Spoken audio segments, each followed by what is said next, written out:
ቡዜ እንግዲህ ማሯት። አረተኝ በፈጠረሽ ውሸታችሁን አቁሙ። የትላንትና ቪዲዮ እኔ ጠዋት ነው የጨረስኩት። ማታ በቃ ድክም ነው አለኝ። እውነት ለመናገር ጭቅጭቁ አስጠልቶኝ እኔ ሙሉን አልጨረስኩም። እውነቱን ስነግራችሁና በቃ ምን ልበላችሁ፣ ማታ አልጨረስኩም ተውኩትና ተኛው ማለት ነው። ስለ ደከመኝ ጠዋት እጨርሳለሁ። በጣም ነው ሳኩ ጋይስ። እኔ በነገራችን ላይ ኢመኑኝ ልጁ ፍቅር ጋር ያደበቀች ነው የሚመስለኝ። ኢመኑ ፍቅርዬም ጠፍታለች፣ ፍቅርዬ ናፍቀናለች የምትሉ አላችሁ። የፍቅርዬ ወዳጆች ትመጣለች። የኔ ወዶች እንግዲህ ብቅ ጠፋ ብቅ ነው የምትለው እሷ ታውቃላችሁ። ሁሌ አትመጣም። እንደ ሩታ ታርጌት ታርጋ አትመጣም ታውቃላችሁ። የራሷ ስራ ያላት ሴትዮ ናትና ምን ልላችሁ ፈልጌ ነው፣ ትመጣለች ልላችሁ ፈልጌ ነው። ሩታ ግን አብርሽን ስም ለማስጠፋት ለልጁ አያስብም፣ ልጁን አይወድም ለማለት እንግዲህ ታውቃላችሁ። አብርሽ ልጅ እንኳን መቼም ከመጀመሪያ እስካሁን የምትከተሉ ካላችሁ ከፍቅርዬ ጋር ገና ልጁ ነው፣ አሁን አይደለም። ታውቃላችሁ ከ5 ዓመት በፊት ከ4 ዓመት በፊት አብርሽ ከፍቅርዬ ጋር ምን ሲሰራ ነበረ? ልጆቹን አቅፎ ሲያበላ ከጎዳና ሲያነሳ ነበረ፣ ልጆቹ ማለት ነው። ሳይበስል በፊት ማለት ነው። ገባችሁ አይደለ? እና ምን ያህል ልጅ እንደሚወድ የባደን ራሱ ዝም ብሎ መንገድ ላይ ያለ ልጅ ስስም ነበር የምናውቀው አይደለ? የራሱ ልጅ ጠፍቶ መቼም የነሱ ውሸት የነሱ ሴራ አማርኛ ሴራ ስለገባችሁ ነው። ታውቃላችሁ። ዘና ብሎ ውሸታችሁን አቁሙ።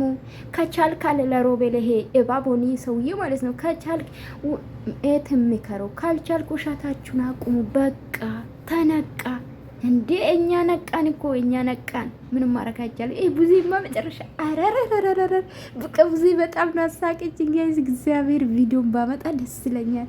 ዩቲዩብ ግን ታውቃላችሁ ያለበት መጠቀም አልፈለኩም እንጂ ሪያክት ባረገው ደስ ይለኛልና፣ አረረረ ወንድሜ አጥፍቻለሁ፣ ይቅርታ ወንድሜ ይቅር በለኝ። አሁን ነው ተረዳው።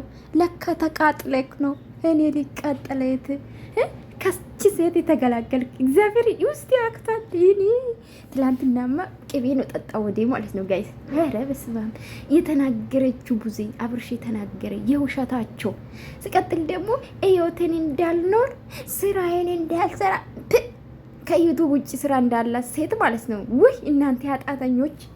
አይ ለማንኛውም ትላንትና እንግዲህ እንባ የለም እንጂ ለማልቀስ ሞክራሻል።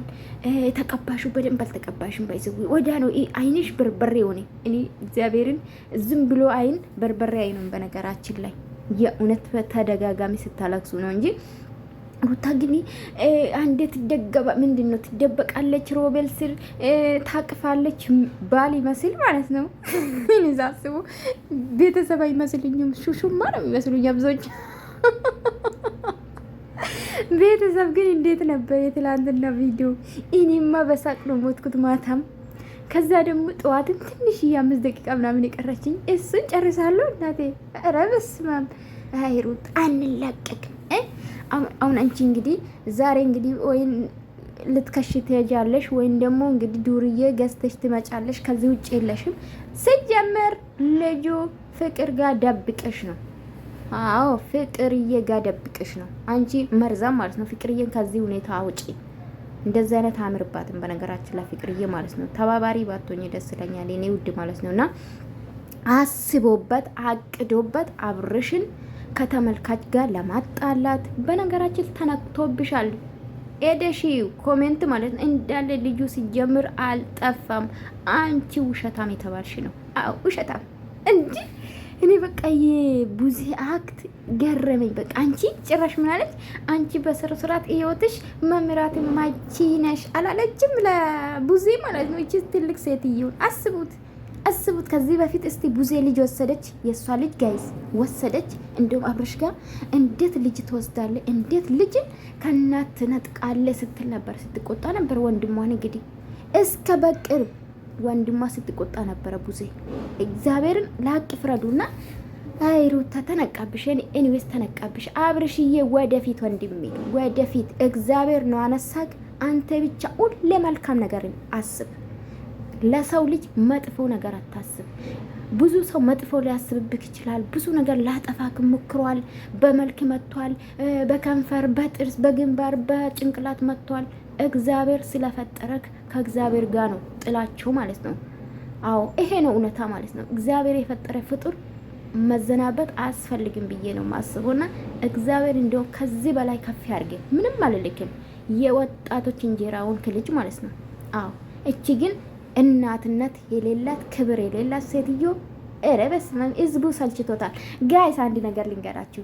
እቺ ጓደኛ ተባለችው በቀደም የወለደችው እግዚአብሔር እስቲ እዩት እስቲ እንዴት ነው ህፃን ያልጠነከረች እናት ወስዳለች ብላ እናቷ ስትወነጅል ነበረ። አያችሁ ጓደኛ ማቾች ቤተሰብ አከብሩ። ገባችሁ አይደለ? በእነሱ እኔ ስለማልከተላ እኔ በነገራችን ላይ እንደዚህ ሲመጣልኝ ዝም ብዬ ነው ሲከፍት የእውነት ውስጥ እንኳን አልገባም። ዩቲዩብ ነክቼ አልገባም። እንደዚህ ስታዩ ከፍተላችኋል አይደለ? አየውና ተውኩት፣ አለፍኩ። ገባችሁ? ጓደኛ ተንኮለኛ ማለት ነው። ቤተሰብ የባላም ቤተሰብ ማታከብ ንግግሯ የሩታን ነው ያዘችው። በቃ ምን ልበላችሁ የተመካከሩ ይመስለኝ ማለት ነው።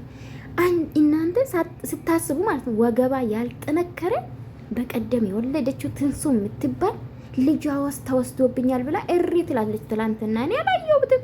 ለምትከተሉ ሰብስክራይብ ራሱ አላረኩም። ለምን አልዋሻለሁ? አላዛር ደግሞ ከተል ነበር ትቻለሁ። አስጠሉኝ። በቃ ዘጋችሁኝ።